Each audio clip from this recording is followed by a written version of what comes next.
in the industry you work with an agent, the incredible Paul Hook. What's it like working with an agent, and is it something that you recommend, and what's that relationship like? And well, working with an agent I'd recommend definitely, because unless you want to be like making copies of your reel and mailing them every day, going to the post office every day, submitting 20 reels, going to the the reproduction place and getting them reproduced and paying for that, and it just and keeping in contact with producers every day and calling them, and I mean, if you enjoy doing that, that's great, but I don't really, it's really difficult for me on that end. The other great thing about agents is you actually don't have to talk about price to producers. Like you don't, they negotiate your price, so you never really get into a money situation with a producer, which is great. You never have to be one-on-one discussing what your rate is. That part is great. And also the fact that while I'm working on something, there is somebody that's in direct relationship or has some sort of correspondence to the industry. It's very helpful. If you can get an agent, I wouldn't definitely recommend it. I can't imagine why you wouldn't. how do you choose your material, your scripts that you work on? It's a long process. Sometimes it's instinctual, like definitely this is the film I want to work on. It's usually subject matter.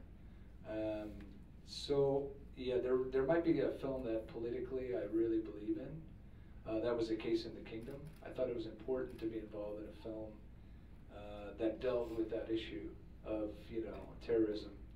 So that was the reason why I chose that film. Every film has a different reason.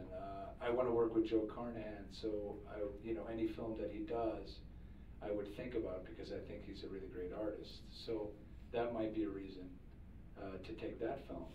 So it's more, I try not to judge on the basis of like, will this film be mainstream or pretty much the subject matter, what the next project would be. When you choose to pass on a project, like X-Men First Class, for example, like what are the reasons behind passing? Well, I made a commitment to you guys. No, that's not true.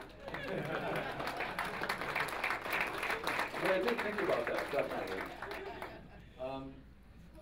It was a situation where I was replacing somebody, and I'm not necessarily sure that's like the great situation to be in. And also, it was really important for me to take a break right now because I feel that if the projects are one after the other, I'm not very interested in it. It just becomes a job. It just becomes like going to the factory. And I want it to be interesting. I want every project. I want to put as much as I can in every project. Otherwise, it's not worth doing. And yeah, that's kind of, I needed a break. We're really trying to emphasize pre-production in our film school. So how do you pre-visualize or prepare for principal photography, and typically how long is that period? Well, I usually get about 8 weeks in pre-production, and during those 8 weeks, it's really a crucial time. And for me, I try to develop a series of tests to try to find the aesthetics of the film through those tests, like whether it's high-speed tests or we used to do things like scratch the emulsion out or flip the film around and shoot through the base side of the film, like any kind of experimentation that you could possibly think of. And for a week of tests, after about a week, there's interesting things that happen after that week of testing, because you start to develop the language of the film, and with the director, observing the tests or all these different things, and with wardrobe and various art department things that you're testing, you really start gaining the language of the film, and it helps you along the process, the discussion that you never have time when you're filming. You really never have time to discuss, the aesthetics of the film once you're in production. And that pre-production time is the only time that you and the production designer and the costume designer and the makeup artist and the director are in a room together discussing, you know, the visuals of the film. Because in a day-to-day basis, there's really no time. So the film really suffers if you don't do that ahead of time, I think. And various times you don't really discuss it. You just go right into the movie. So it's very crucial pre-production for me, regards to locations and everything that's involved.